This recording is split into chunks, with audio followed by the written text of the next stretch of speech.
మార్చి 2, 2024న ఉమ్మడి వరంగల్ జిల్లా హన్మకొండలోని అంబేద్కర్ భవన్లో ఏబిఎంఎస్ అమరుల బంధుమిత్రుల సంఘం ఆధ్వర్యంలో విప్లవోద్యమాలపైన నిషేధాన్ని ఎత్తివేయాలి, ఉపా లాంటి నల్ల చట్టాలను, ఎన్ఐఏ దాడులను ఆపివేయాలంటూ డిమాండు చేస్తూ సభ నిర్వహించుకున్నారు. ఈ సభలో ఏబిఎంఎస్ పద్మకుమారి గారు మాట్లాడుతూ, ప్రజాస్వామ్యాన్ని పునరుద్ధరిస్తానంటున్న ఈ ప్రభుత్వం నిషేధాలు అనే పదాలు ఉండకూడదు కదా, ప్రజాస్వామ్యంలో అందరూ మాట్లాడాలి కదా, తమ అభిప్రాయాలను పంచుకోవాలని కదా అంటూ మాట్లాడారు. ఏబిఎంఎస్ భవానీ గారు మాట్లాడుతూ, దృఢత్వం అంటే శారీరక దృఢత్వం కాదు, మానసిక దృఢత్వం అంటూ మాట్లాడారు. ఆ దృఢత్వంతో మహిళలు ఉన్నారు కాబట్టి అలా ఉద్యమంలో, సమాజంలో మహిళలు ముందుకే పోతున్నారంటూ మాట్లాడారు. ఇదే సందర్భంగా అరగోపాల్ గారు మాట్లాడుతూ, రాజ్యం, ప్రజాస్వామ్య విలువల గురించి చర్చించటం జరిగినది. ఈ దేశంలో అడవిపైన ఫస్ట్ దోపిడీ ఎక్కడి నుంచి జరిగిందంటే, బ్రిటిష్ సామ్రాజ్యము రైలు మార్గాలను వేసేటప్పుడు కలప అవసరమైంది కాబట్టి అడవిపైన కలప కోసం దౌర్జన్యంగా అడవిని కొట్టడం స్టార్ట్ చేశాడు. అది మొదలు ఆదివాసుల కాళ్ళ కింది భూమినంతా పందికొక్కులై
వరకు ఉపాకులే మోగిస్తా.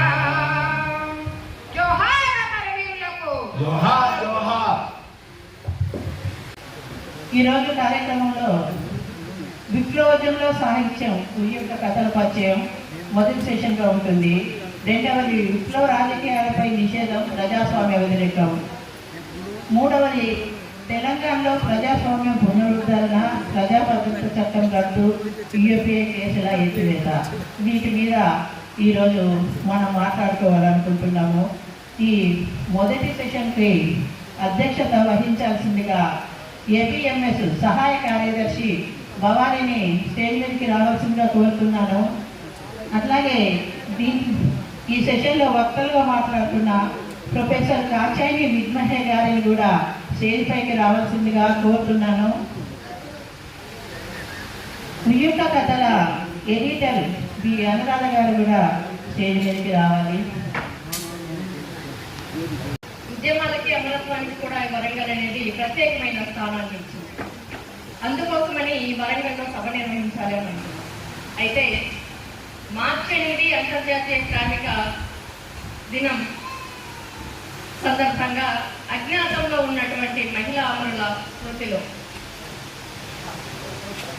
నిర్బంధానికి వ్యతిరేకంగా, ఎన్ఐఏ దాడులకు వ్యతిరేకంగా, భూపా చట్టాలకి వ్యతిరేకంగా భూపాని రద్దు చేయడం, భూపా చట్టాన్ని రద్దు చేయాలని,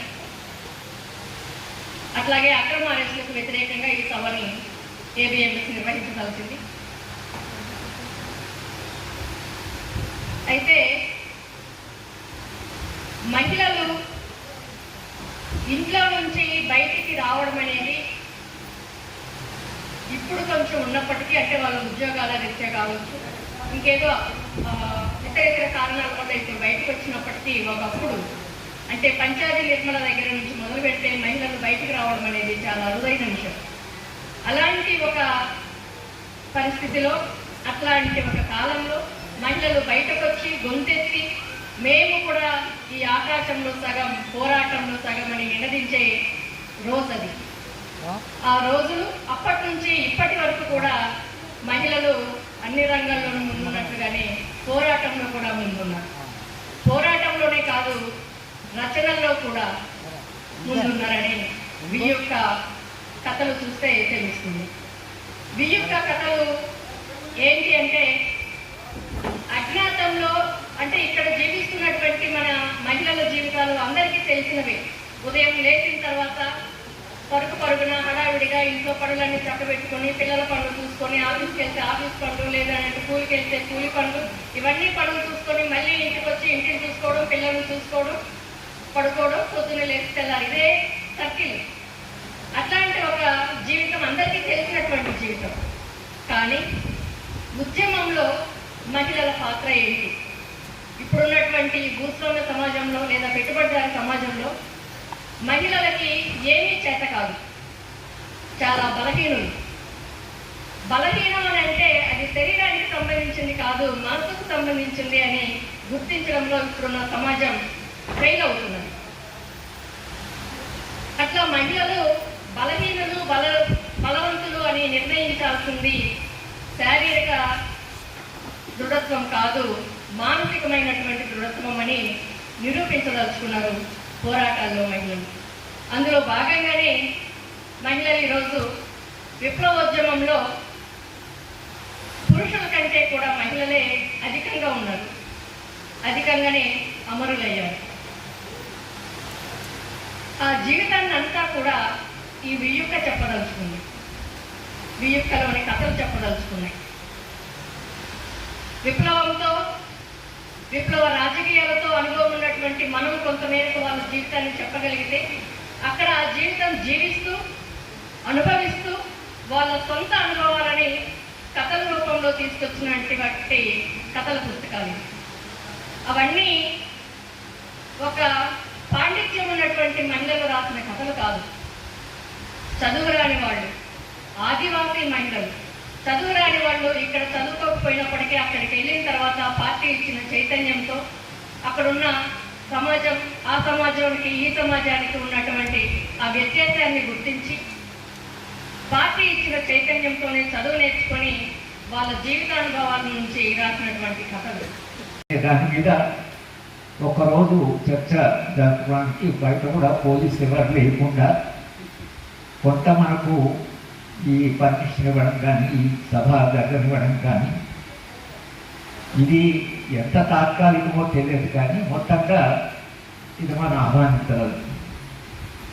న్యూ డెమోక్రసీ అది నిషేధితమైనటువంటి పార్టీ కాదు. వాళ్ళ పార్టీ వాళ్ళ ఎన్నికల రాజకీయాలు వాళ్ళు ఉన్నారు, అన్ని సంఘాలు పనిచేస్తున్నాయి. ఎట్లా దాన్ని బ్రాండ్ పార్టీ అంటారు అనే విషయం కూడా స్వేచ్ఛగా స్వతంత్రంగా తన పని తాను చేసుకుంటా. నా వృత్తి మారుతుందా, నాకేమైనా జీవితం మారుతుందా, నా అదేమి అడగల. ఆయన అడిగిన చాలా సింపుల్ చిన్న ప్రశ్న ఏమిటంటే, ఈ హెడ్ కానిస్టేబుల్తో ఆయనకు రోజు గొడవ, డబ్బులు తీసుకుంటాడు అని బెదిరిస్తుంటాడు. కనుక రాజ్యము దాని స్వభావం ఎక్కడ ఉంటుందంటే, ఈ బల ప్రయోగంలో రాజ్యానికి మిగతా సంస్థలకు ఉంటే ప్రధానమైన తేడా, రాజ్యానికి నిర్బంధం ఉపయోగించేటువంటి ఒక వెసులుబాటు కానీ ఎందుకో చరిత్రలో పరిణామ క్రమంలో సరే వర్గ సమాజంలో భాగంగా వచ్చిందా, లేక రాజ్యం అనేది రావడం రాజ్య ఆవిర్భావంలోనే అది ఉందా, మొత్తం మీద రాజ్యానికి సమాజంలో ఉండే భిన్న సంస్థల తేడా, వాడికి ఒక తుపాకు ఉంటుంది, వాడికి ఒక యూనిఫామ్ ఉంటుంది, వాడికి ఒక చట్టం కూడా ఉంటుంది, వాడు బల ప్రయోగం చేయవచ్చు. దీని మీద రాజనీతి శాస్త్రంలో విపరీతమైన చర్చ జరిగింది. ఫ్రెంచ్ రెవల్యూషన్ తర్వాత జరిగిన పెద్ద చర్చ రాజ్యం యొక్క స్వభావం మీద నిరంతరంగా చర్చ జరుగుతూనే ఉంది. కనుక భారతదేశ స్వాతంత్రోద్యమం జరుగుతుంటే ఒక చిన్న మనిషి ఒక చిన్న పని చేసుకుంటున్న వాడికి కాస్త స్వేచ్ఛగా తన బండి నడుపుకోవడం ఆయనకు కావాల్సింది అది. ఆ బండి నడుపుకోకుండా అడ్డుపడుతున్నవాడు పోలీసు. ఇవాళ ఆ బండివాడు అడిగినట్లే మనం కూడా, అయ్యా టీఆర్ఎస్ పార్టీ ఓడిపోయింది, కాంగ్రెస్ పార్టీ గెలిచింది, మరి మీరు ఏమో ప్రజాస్వామ్య పునరుద్ధరణ అంటున్నారు, వరంగల్ పోలీసులు కానీ ఖమ్మం పోలీసులు కానీ ఏమైనా మారారా, వీళ్ళు మా మీద నిర్బంధం లేకుండా మమ్మల్ని పని చేసుకొని ఇస్తారా అని అదే ప్రశ్న మనం అడగాల్సి వచ్చింది. ఈ ప్రశ్నే మనం అడుగుతున్నాం, రాజ్యము ఎందుకు ఇలా ప్రవర్తిస్తుందని. సరే, ఇక్కడ కూర్చున్న చాలామందికి రాజకీయ చైతన్యం ఉంది కాబట్టి చాలా సింపుల్ విషయాలు ఇక్కడ చెప్పే సందర్భం కాదు. కానీ మనందరికీ తెలిసినట్లుగా రాజ్యము, రాజ్య వ్యవస్థ, దాని ప్రయోజనాలు ఏ సమాజంలో అయినా, రాజ్యమైనా రాజకీయాలైనా ఏం చేయాలి. సరే, మార్క్సిస్ట్ అవగాహన వాడికి ఇది వర్గ సమాజం, వాడు వర్గం యొక్క రాజ్యము వర్గం చేతిలో అదొక సాధనం, కనుక బల ప్రయోగం అనివార్యంగా ఉంటుంది, వర్గ సమాజం పోయేదాకా ఉంటాయని అయితే అది ఒక సిద్ధాంతంగా మార్క్స్ చేసిన విశ్లేషణ మనం తప్పట్టడానికి లేదు. కానీ ఆ రాజ్యంతో మనం రోజువారీ జీవితం జీవించాలి. ఈ రాజ్యం ఎప్పుడు మారుతుంది, రాజ్య వ్యవస్థ ఎప్పుడు మారుతుంది, ప్రజల రాజ్యం ఎప్పుడు వస్తుంది అనేది అది ఒక చారిత్రకమైనటువంటి పరిణామ క్రమం. దానికి ఎంత టైం పడుతుందో తెలియదు. మనకేమో స్వేచ్ఛ కావాలి, ఇలా మాట్లాడుకునే స్వేచ్ఛ కావాలి, భావ ప్రకటన స్వేచ్ఛ కావాలి, ఉద్యమాలు చేసే స్వేచ్ఛ కావాలి, సమస్య ఉంటే బయట చెప్పుకునే స్వేచ్ఛ కావాలి. అదే సమాజం యొక్క అవసరం. రాజ్యం అవసరం ఏంటంటే అధికారము, బల ప్రయోగము, ఇంకా ఎక్కువ బల ప్రయోగము, ఎవరు మాట్లాడుకుని ఉంటే బాగుంటుందని దాని స్వభావం. నిన్న ముఖ్యమంత్రి గారికి ఇది కూడా చెప్పడం జరిగింది, మీకేమో అధికారం కావాలి, మాకేమో స్వేచ్ఛ కావాలి. ప్రజాస్వామ్య పునరుద్ధరణ అంటే స్వేచ్ఛ పెరగడము, బల ప్రయోగం తగ్గడం. Simple difference. స్వేచ్ఛగా మనుషులు తమ సమస్యను చెప్పుకోవడం, తమ సమస్యల పరిష్కారానికి ఉద్యమాలు చేయడం, అలాగే సమాజాన్ని మార్చడం, సామాజిక వ్యవస్థను, సామాజిక నిర్మాణాన్ని, మానవ సంబంధాలని నిరంతరంగా మార్చడానికి ఉద్యమాలు ఉంటాయి. ప్రజాస్వామ్యానికి ఒక నిర్వచనం ఏంటంటే, ఒక దేశం ప్రజాస్వామ్య దేశమా కాదా అంటే ఎన్ని ఉద్యమాలు నడుస్తున్నాయి, ఒక కాలంలో ఎన్ని ఉద్యమాలు నడుస్తున్నాయి, ఎన్ని సమస్యల మీద ఉద్యమాలు నడుస్తున్నాయి, అదే దానికి ప్రమాణం. ప్రజాస్వామ్యానికి ప్రమాణం ఏంటంటే సమాజంలో ఎన్ని సమూహాలు తమకుండే సమస్యకి దాని పరిష్కారం కొరకు వెతకడం కొరకని వాళ్ళు ఎంతమంది ఎన్ని సమస్యల మీద ఉద్యమాలు చేస్తున్నారు. దాని నుంచే కదా ఎన్ని సమస్యలను బయటపడేది. ఇవాళ మన సమకాలీన సమాజంలో మనం ఎప్పుడూ జీవిస్తున్న కాలంలో ఆదివాసీల పోరాటాలు, అది మొత్తం దేశవ్యాప్తంగా దాదాపు దేశంలో ఒక 1/3 ప్రాంతంలో ఒక ఆర్మ్డ్ కాన్ఫ్లిక్ట్ నడుస్తున్నది. ఆదివాసీలు వాళ్ళ భూమి కొరకు, వాళ్ళ అడవి కొరకని, వారి జీవిత కొరకని. తర్వాత ఈ వస్తున్న అభివృద్ధి నమూనా దాని అత్యంతమైన ప్రభావము ఆదివాసీల మీద పడుతుంది. ఎందుకంటే అది యాదృచ్ఛికమే కావచ్చు, అది ఏ కారణం కావచ్చు, కానీ వాళ్ళు నివసిస్తున్నటువంటి అడవి కింద, వాళ్ళ కాళ్ళ కింద విపరీతమైన సంపద ఉంది. ఆ సంపద కొరకు వాళ్ళు అక్కడ లేరు. ఆ సంపద ఉందని కూడా వాళ్ళకి తెలియదు. వాళ్ళు కేవలం అడవిని నమ్ముకొని అక్కడ జీవిస్తున్నారు. కానీ ఎప్పుడైతే ఈ అభివృద్ధి కొరకు మీకు ఖనిజ వనరులు కావాలో, ఇది రైల్వేస్ ప్రారంభించినప్పటి నుంచి బ్రిటిష్ వారు ఈ దేశంలో రైల్వే వ్యవస్థ పెట్టినప్పుడు విపరీతమైన కలప కావాల్సి వచ్చింది. దాని కొరకు వాడు అడవిలోకి ఎంటర్ అయ్యాడు. అక్కడి నుంచి ఆదివాసులకి రాజ్యానికి మధ్యన ఘర్షణ ప్రారంభమైంది. కానీ ఆదివాసి వచ్చి మిమ్మల్ని అడిగి మీ జీవితం సుఖంగా బ్రతకడం కొరకు మా జీవితాన్ని విధ్వంసం చేసే హక్కు మీకు ఎవరికంటే నీ సమాధానం ఏమిటి? ఆదివాసి వచ్చి అడుగుతాను. నేను అడిగితే చెప్పొచ్చు, నువ్వు హైదరాబాద్లో సుఖంగా ఉన్నాడు, ఈ సుఖమంతా అక్కడ అడవిలో సంపద కొలగొడితే తప్పించి రాదు, నీ కారు ఎక్కడి నుంచి వచ్చింది అదే అడగొచ్చు. దానికి మనం జవాబు చెప్పడం కూడా కష్టమే కావచ్చు. కానీ ఆదివాసీ డైరెక్ట్గా వచ్చి అక్కడే రాజ్యానికి సమస్య ఉంది. ఆదివాసులు ప్రత్యక్షంగా ఒక ఉద్యమం చేస్తూ మీరే ఖనిజ వనరులు తవ్వడం కానీ, ఈ అభివృద్ధి కానీ ఇది ఎవరి కొరకు? ఎవరి కొరకు ఈ అభివృద్ధి? మరి నా జీవితం విధ్వంసం చేసే హక్కు మీకుందా అనే పోరాటాలు స్వాతంత్రోద్యమ కాలంలో సమకాలీనంగా, సమాంతరంగా చాలా పోరాటాలు జరిగాయి.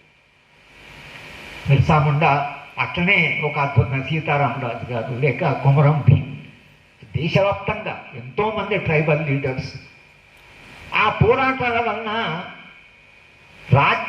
రాజ్యాంగం రాసేప్పుడు వాళ్ళు కూడా ఉన్నారు. జైపాల్ సింగ్ కూడా ఉన్నాడు రాజ్యాంగ సభలో. ఆయన లేచి ఒక మాట అన్నాడు, ఈ దేశంలో మూలవాసులం మేము, మీరంతా బయట నుంచి వచ్చిన వాళ్ళే అని రాజ్యాంగ సభలో అన్నాడు ఆయన. ఈ దేశం మాది, మీరంతా బయట నుంచి వచ్చిన వాళ్ళే అనేటువంటి మాట ఆయన అన్నాడు. కనుక అక్కడి నుంచి చర్చ జరుగుతున్నది. కనుక రాజ్యాంగంలో ఆర్టికల్ షెడ్యూల్ 5, షెడ్యూల్ 6